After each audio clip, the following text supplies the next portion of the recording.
आज के सेशन में हम बात करेंगे कि बच्चे खाना क्यों छोड़ देते हैं। खास तौर पर 5 साल से कम उम्र के जो बच्चे हैं वो बहुत मुश्किल से खाते हैं। उनकी माएँ उनको बहुत जबरदस्ती खाने पीने की चीजें देती हैं या फिर पीने वाली चीजें ले लेते हैं, फीडर ले लेते हैं, लेकिन वो सॉलिड्स से जो है वो अवॉइड करते हैं। जंक फूड या बाहर की फूड को भी पसंद करते हैं, लेकिन सॉलिड्स या घर के बने हुए खाने जो हैं उनको खाने से रिलक्टेंसी शो करते हैं। तो आज के सेशन में हम डिटेल से बात करेंगे अगर बच्चे खाना छोड़ देते हैं तो वो किस बीमारी का शिकार होते हैं, उसकी क्या क्या अलामात होती हैं और उसको हम किस तरह से ट्रीट कर सकते हैं। तो सबसे पहले हम आ जाते हैं कि बच्चे जब खाना छोड़ देते हैं तो उसमें सबसे मेन रीजन क्या होती है कि वो टॉन्सिलाइटिस का शिकार होते हैं। मोस्टली 1 every 3rd चिल्ड्रन, मतलब हर दूसरे से तीसरा बच्चा जो है वो टॉन्सिलाइटिस का शिकार होता है। और टॉन्सिलाइटिस एक ऐसी बीमारी है जो अनडायग्नोज्ड रहती है, क्योंकि टॉन्सिल्स को एग्जामिन करना या टॉन्सिल्स को देखना हर इंसान जो है वो नहीं कर सकता और हर कोई इस बारे में अवेयर नहीं होता। तो अनडायग्नोज्ड जो है वो चलते जाते हैं और इसकी कोई इतनी खास अलामत नहीं होती। इस वजह से पेरेंट्स जो हैं वो इस बारे में इतना ज्यादा इन्वेस्टिगेशंस नहीं करते या डॉक्टर्स को विजिट नहीं करते। तो अगर आपका बच्चा खाने से रिलक्टेंसी शो करता है, सॉलिड्स को बहुत ज्यादा पसंद नहीं करता और अगर आप उसको फोर्सफुली देने की कोशिश करते हैं तो वो गैग शो करता है, गैग रिफ्लेक्स यानी कि वो उल्टी वाली कैफियत शो करता है, तो समझ जाएं कि आपके बच्चे को टॉन्सिलाइटिस का मसला है।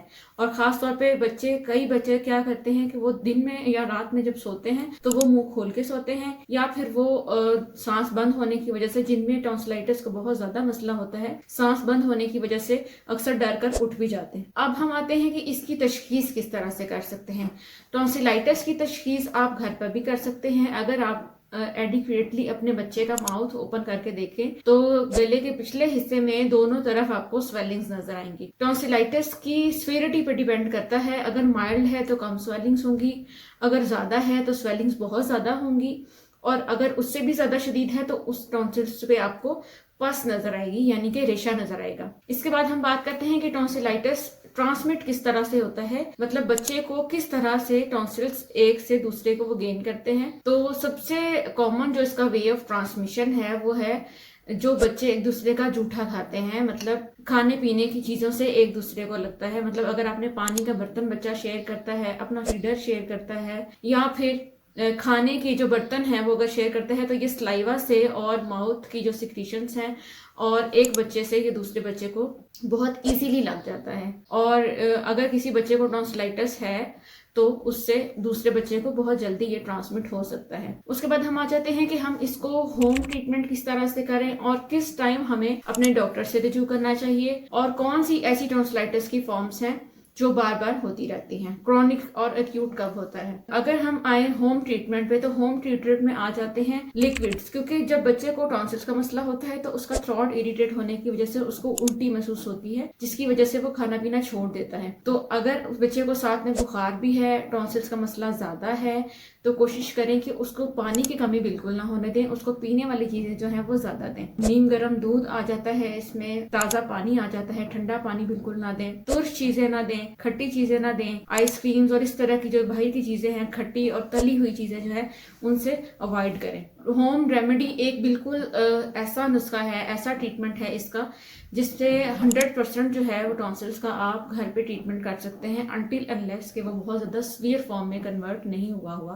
तो इसमें आप क्या कर सकते हैं कि आप 1 चम्मच सौंफ लें, 1-2 इलायची लें, थोड़ा सा पुदीने के 1-2 पत्ते लें, उसमें थोड़ी सी मलट्ठी ऐड करें, छोटा सा पीस उसमें आप दालचीनी का ऐड करें और साथ में थोड़ा सा अदरक भी ऐड कर सकते हैं, बिल्कुल स्मॉल सा पीस, क्योंकि वो गर्म होता है, बहुत ज्यादा ऐड नहीं करना, और 1-2 ड्रॉप्स लेमन के, और साथ में आप गुड़ या शहद, ये सब चीजें आप पानी में डालकर और इनको मतलब अगर आपने 1 लीटर पानी लिया है तो उसको इतना बॉईल करें कि वो कम से कम पौना लीटर या आधा लीटर हो जाए और सब चीजों का एक्सट्रैक्ट जो है वो उसमें निकल आए। और ये जो है आप बच्चे को दिन में कम से कम 1 बार या 2 बार दें, तो इससे बच्चे के जो मेदे और आंतों के मसले होते हैं और जो थ्रोट के इश्यूज होते हैं और जो टॉन्सिल्स का मसला है ये भी आहिस्ता आहिस्ता ठीक हो जाता है। दूसरा मेन चीज आपने क्या करनी है कि उसको खट्टी और ठंडी चीज़ों से अवॉइड करवाना है और तली हुई चीज़ों से, जिस तरह फ्राइज हो गए और ये जो बाहर के मिले हुए जूसीस जो शॉप से लेके बच्चों को जूसेस लेके दे देते हैं वो हो गए, वो बहुत ज़्यादा इसके लिए नुकसानदेह हैं। एंड पे हम आ जाते हैं कि अगर बच्चे को टॉन्सिल्स हो गए हैं, एक बार ठीक हो गए हैं तो दोबारा भी हो जाते हैं, बार बार